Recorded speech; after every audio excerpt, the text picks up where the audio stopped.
Tervetuloa Filkkari-studioon. Filkkari-studio on Tamkin ja Tredun mediaopiskelijoiden yhdessä tuottama fiilistelystudio Tampereen elokuvajuhlille. Mun nimi on Raine. Ja mun nimi Saara. Filkkari-studiossa on 4 jaksoa, jossa jokaisessa on eri vieras ja hullun hauskoja huumorisketsipätkiä. Tässä niistä ensimmäinen.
Siinäpä oli vaarallisen oloinen mies talvisissa maisemissa.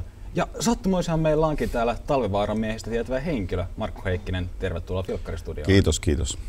Talvivaaran miehet käsittelee Kainuussa olevaa kaivosyhtiötä ja tuntuu, että lehdistä on voinut lukea tästä kaivosyhtiöstä enemmänkin kuin kaiken. Mitä lisättävää sinulla oli keskusteluun Talvivaarasta? Tässä elokuvassahan päähenkilöinä on tehtaan työntekijät, jotka ei halua esiintyä missään julkisuudessa eikä Filkkari-studioissa eikä missään elokuvissa. Että sinällään, eikä meillä ole hirveästi oikeastaan niinku prosessityöläisiä työntekijöitä kuvattukaan viime aikoina suomalaisissa elokuvissa. Että se on semmoinen niinku raavainen, aika ainooloisten keski-ikäisten miesten näkökulma. Tuommoisen yhtiö, joka on mennyt kriisistä toiseen. Oliko jotain tiettyä tapahtumaa tai tilannetta, joka sai sut mukaan lähtemään tekemään tuota? No voi herra Zykker, sori, mulla soi puhelin.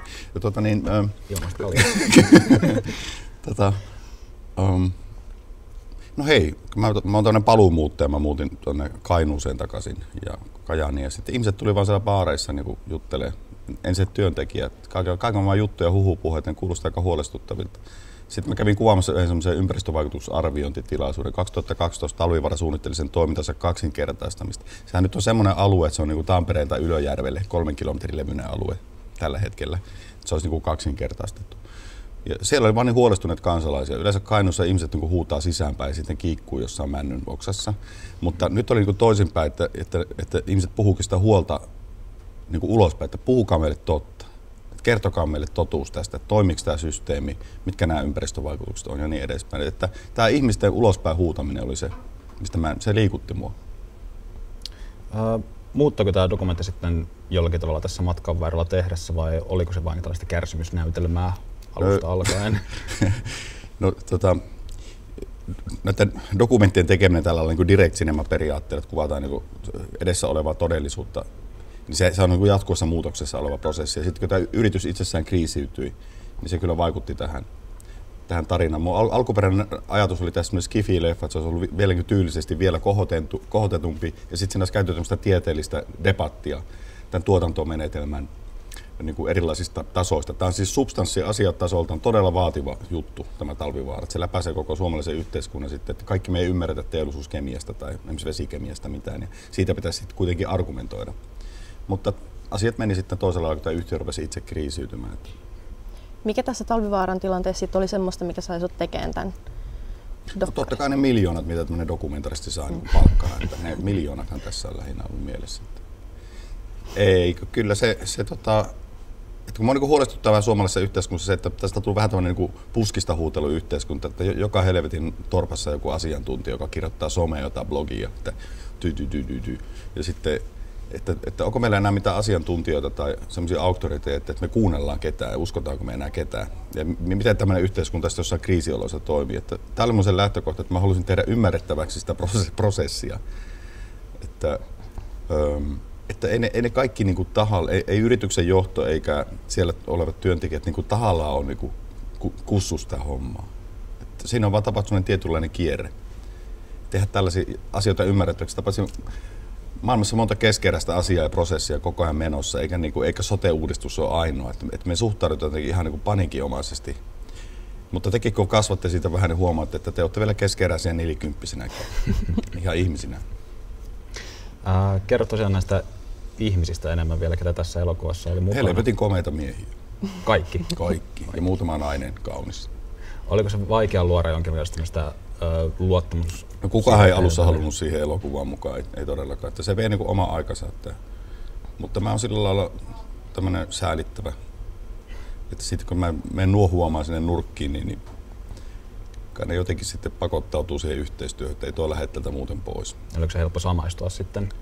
No mä oon itse työläisperheestä kotoisin, että mulla ei ole vaikeuksia niin arvostaa prosessityöntekijöitä. Ja siitä niin kuin teilläkin näkään rapa roiskuu täällä paskassa, niin munkin lapsuudessa isä tuli aina tommoset haalarit päällä kotiin. Että.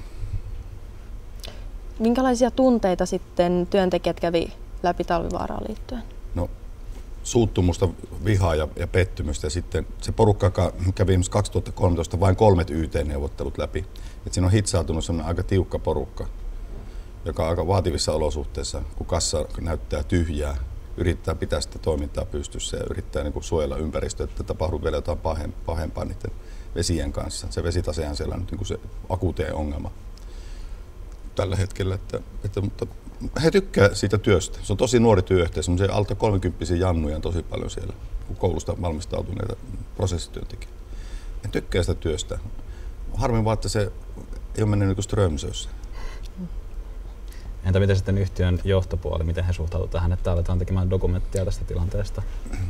Tämähän on paradoksaalista, että yhtiöitä on niin morkattu julkisuudessa ja oltu tämmöisessä valokeilossa, että ne sitten avasi niin meikäläiselle oven. Mulla on tämä säälimetodi, millä niin mennään sisälle. Että en tiedä, ei kukaan hurrannut, mutta toisaalta siinä oli jo niin moni homma mennyt metsään, että ehkä pitäisikin kysyä totta kai heiltä, mutta mä luulen, että he näkivät sen mahdollisuuden, että kun mun ajatus oli yrittää tehdä ymmärrettäväksi sitä teollista prosessia, mutta sitten asiat meni kun se yhtiö kriisiytyi. Ja siinä vaiheessa, kun se kriisi oli jo tarpeeksi syvä, niin eihän kukaan hirveästi kiinnittänyt huomiota, että miten minä siellä yksin liikuin siellä teollisuusalueella tai meidän kameraryhmä. Me oltiin niin kuin ainoa ryhmä, joka siellä on oikeasti liikkunut työntekijöiden kanssa sen tuotannon eri tasoilla. Sä haluaisit tehdä sitä ymmärrettävän katsojille, niin keskikaljan metodilla sillä lailla, että jotenkin pystyisi ymmärtämään sitä. Niin, oliko sulle tässä itselle jotain sitten uutta oppimista tai ymmärsitkö sä itse jotakin tämän dokumentin teossa? Kyllä. Mähän olisi päässyt lukiokemia kokeesta läpi, jos ei olisi uskaltanut luntata. Että mulle tässä oli tosi paljon tästä teollisuusvesikemiasta. Oliko se mielenkiintoista? Siitäkin on. Minusta kaikki se mielenkiintoista, mistä ei mitään tiedä. Mä oon sillä lailla ehkä poikkeava, että minusta on kiva lässyttää sitä, mitä samoja juttuja. Mutta se, että jostain mistä et mitään tiedä, niin se on minusta kiehtovaa. Ja toinen on vähän kuin tämmöistä avaruusmatkailua toi teollisuuskemia. Ja siinä on se skifi-elementti kuitenkin hieman. No on, kyllä se näyttää vähän siltä. Ainakin noista arvostelusta on saanut lukea, että se kun me näyttää skifi-elokuvalta. Okay. Siitäkin huolimatta, vaikka se on tehty 96 000 eurolla, ne kaikki miljoonat jää saamatta, niin se kuitenkin näyttää joltakin. Kuinka kauan sä sitten teit tätä dokumenttia? No, vähän yli 2 vuotta. Ihan tommonen normi-aika, ei mikään semmoinen Iisakin kirkon rakennus. Oliko se kuinka vaikea vai helppo prosessi? Tämä oli ihan helvetin vaikeaa. Tämä oli ihan mieromaha. Eli jatko-osaa onko tulossa? En minä tiedä. Se on semmoista vääntöähän tämä on. Se itse yritys on niin epämääräisessä tilanteessa, kun se on tavallaan valtion taskussa. Soitetaanko valtioon? Missä valtio on? Ja ei täällä. Täällä on valtio, hei. Niin ja odotetaan uusia investoijia. Sitten on akuutti vesitasekriisi. Pitäisi muutamassa kuukaudessa tehdä jotakin. Että on todella haastava tilanne. Että varmaan tilanne niinkin, että ei se yhtiö, kuka se nyt onkaan se valtio sitten, joka sitä, että se on varmaan asianajaja Salmin, että kuskin kukaan nyt hurraa. Tämä on tosi vaikea tilanne, että kaipaako he minkäänlaista julkisuutta tai niin kuin näkyvyyttä. Mutta meillä on siis ensi viikolla tarkoitus kuvata siellä jatkoa. Osaatko sanoa yhtään milloin tällainen jatko sitten on tulossa? Se valmistuu jo huhtikuun lopussa. Okei. Ja tulee levitykseen arviolta? Se tulee televisioon. Hei. Se on se Paholaisen luukku siellä kotona. Niitäkin vielä katsomaan? On semmoinen. Se sieltä tulee sitten. Kerro vielä ihan näistä Tampereen elokuvajuhlista. Onko sulla näihin jotain siitä? No, tämähän on ihan mulle tämmöinen rakkaustapahtuma. Ja me yksityiskohtiin. Mutta sillä lailla, kun mä tulin nuorena poikana opiskelemaan yliopistoon, niin mä olen ollut 3 vuotena vapaaehtoistyöntekijänä. Ja sitä kautta nähnyt elämäni ensimmäiset lyhyt elokuvat, animaatiot.